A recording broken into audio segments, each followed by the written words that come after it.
आप केकेआर से गौतम गंभीर को तो निकाल सकते हैं बाहर, पर गौतम गंभीर से केकेआर को कैसे निकालेंगे बाहर? क्योंकि गौतम गंभीर वैसे तो अब इंडिया के हेड कोच बन चुके हैं, पर दिल में अभी भी केकेआर है। और जब मिला मौका तो कर दी केकेआर की मदद।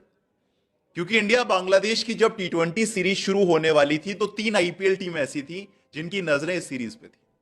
और नजरें इसलिए थी क्योंकि उनके अनकैप्ड प्लेयर्स इंडिया के स्क्वाड का हिस्सा थे। और सवाल यह था कि अगर ये अनकैप्ड प्लेयर्स कैप्ड हो गए, यानी उन्हें इंडिया का कैप मिल गया, उनका डेब्यू हो गया, तो फिर आप अनकैप्ड रिटेंशन नहीं कर पाएंगे। इन टीमों में लखनऊ सुपर जायंट्स का नाम था, जिनके मयंक यादव को इंडिया के स्क्वाड में जगह मिली थी। सनराइजर्स हैदराबाद के नीतीश रेड्डी थे और कोलकाता नाइट राइडर्स के हर्षित राणा थे। तो तीनों टीमों की नजरें इस पूरी सीरीज पे थी कि भाई हमारा प्लेयर बच जाए यार, डेब्यू ना हो जाए कहीं, वरना कैप्ड रिटेंशन करना पड़ेगा। 4 करोड़ की जगह कम से कम 11 करोड़ देने पड़ेंगे। और जब सीरीज की शुरुआत हुई तो 2 प्लेयर्स ऐसे थे जिनका पहली मैच में डेब्यू हो गया। मयंक यादव का हुआ, नीतीश कुमार रेड्डी का हुआ, और 2 टीमों का तो सपना वहीं टूट गया। केकेआर का मौका बचा था, क्योंकि हर्षित राणा का डेब्यू ना पहले मैच में हुआ था और ना ही दूसरे मैच में हुआ था।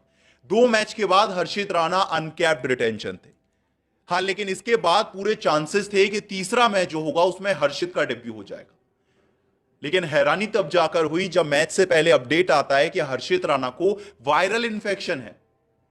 हाँ, मतलब सबने सोचा था कि अर्शदीप की जगह हर्षित को मौका मिलेगा, लेकिन टीम इंडिया से अपडेट आया कि जो हर्षित राणा है उनको वायरल इंफेक्शन।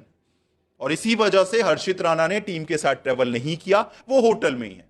और इसी वजह से अर्शदीप की जगह खेलने का मौका मिला रवि बिश्नोई को। हाँ, अब इस वायरल इंफेक्शन के पीछे सच्ची कहानी क्या है ये तो कोई नहीं जानता, लेकिन लोग अंदाजा लगा रहे हैं कि भाई गौतम गंभीर ने केकेआर की मदद कर दी। गौतम गंभीर ने केकेआर की मदद कर दी और ये इंश्योर कर दिया कि जब आईपीएल ऑक्शन आएगा तो हर्षित राणा को केकेआर की टीम एज अनकैप्ड रिटेंशन कर सकती। अनकैप्ड रिटेंशन यानी कि आपको 11 करोड़ या 14 करोड़ नहीं, बल्कि सिर्फ 4 करोड़ देने होंगे हर्षित राणा को रिटेन करने के लिए। हाँ, मतलब वायरल इन्फेक्शन था, ये खबर आई थी। अब वायरल इन्फेक्शन था या फिर नहीं था ये तो किसी को नहीं पता, लेकिन हाँ, लोग कह रहे हैं कि भाई केकेआर का साथ तो छोड़ दिया गौतम गंभीर ने, पर दिल में अभी भी केकेआर है। जब मदद करने का मौका आया तो कर दी केकेआर की मदद। लेकिन खैर, हर्षित राणा एक बहुत अच्छे प्लेयर है। हम सब जानते हैं कि हर्षित राणा इस टाइम इंडिया की तीनों फॉर्मेट में स्कीम ऑफ थिंग्स का हिस्सा है। अभी जब न्यूजीलैंड के अगेंस्ट टेस्ट सीरीज के लिए इंडिया का स्क्वाड अनाउंस हुआ तो उसमें हर्षित राणा का नाम ट्रेवलिंग रिजर्व में था। हाँ, मतलब जो मेन स्क्वाड था उसमें नाम नहीं था, लेकिन जो ट्रेवलिंग रिजर्व थे उसमें हर्षित राणा का नाम। ये टेस्ट क्रिकेट की कहानी थी। इसके अलावा जब T20 सीरीज का स्क्वाड आया उसमें भी हर्षित का नाम था। अभी जब श्रीलंका के अगेंस्ट ओडीआई सीरीज हुई थी उसमें भी हर्षित का नाम था। तो ये बात सच है, जब से गौतम गंभीर टीम इंडिया के हेड कोच बने तब से हर्षित को मौके मिल रहे हैं। ओडीआई में भी मिला, T20 में भी मिला, टेस्ट में भी मिला, तीनों स्क्वाड का हर्षित हिस्सा है। और इसीलिए केकेआर की टीम चाहेगी कि अगर ऑप्शन हो तो उन्हें हर्षित राणा को जरूर रिटेन करना चाहिए, क्योंकि पिछले साल हर्षित राणा केकेआर के 3rd लीडिंग विकेट टेकर थे। 13 मैचेस में हर्षित राणा ने 19 विकेट चटकाए थे, 9 की इकोनॉमी रेट से। इसके अलावा अगर उनका आईपीएल करियर देख लें तो 20 मैच में हर्षित के पास 25 विकेट है, 9 का इकोनॉमी रेट है। तो देखिए, इस तरह के प्लेयर हैं वो कि इंडिया की स्कीम ऑफ थिंग्स में है, आपके लिए अच्छा कर चुके हैं, विकेट चटकाते हैं, इकोनॉमी अच्छा है, तो क्यों नहीं आप रिटेन करना चाहें? और अब तो मौका भी है। मतलब ठीक है, लखनऊ की टीम का काम खराब हो गया, मयंक यादव कैप्टन बन गए। सनराइजर्स का काम खराब हो गया, नीतीश कैप्टन बन गए। पर केकेआर के पास मौका है कि आप अभी भी हर्षित राणा को as an uncapped player retain कर सकते हैं। खैर, अगर केकेआर के रिटेंशन की बात करें तो आसान नहीं होने वाला।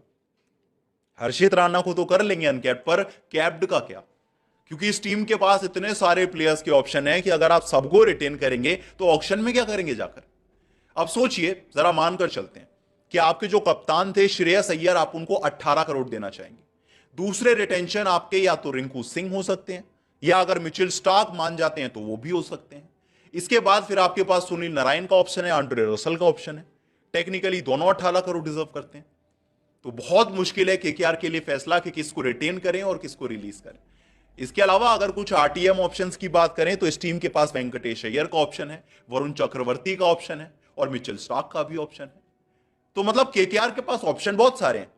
अब सवाल यह है कि कौन 18 करोड़ में आएगा, कौन 14 करोड़ में आएगा, कौन 11 करोड़ में आएगा और कौन दोबारा से 18 करोड़ में आएगा। खैर आप बताइए, क्या गौतम गंभीर ने सच में केकेआर की मदद कर दी? क्या नीतीश रेड्डी और साथ में मयंक यादव के बाद हर्षित का डेब्यू नहीं हुआ? क्योंकि गंभीर चाहते हैं कि केकेआर की थोड़ी मदद कर दी जाए और 4 करोड़ में हर्षित को रिटेन कर लिया जाए। आपको क्या लगता है, मुझे कमेंट सेक्शन में जरूर बताएं। और क्या आपको लगता है कि केकेआर की टीम हर्षित राणा को as an uncapped player retain करना चाहेगी? मुझे कमेंट सेक्शन में बताइएगा जरूर। और वीडियो पसंद आई तो वीडियो को लाइक और शेयर जरूर।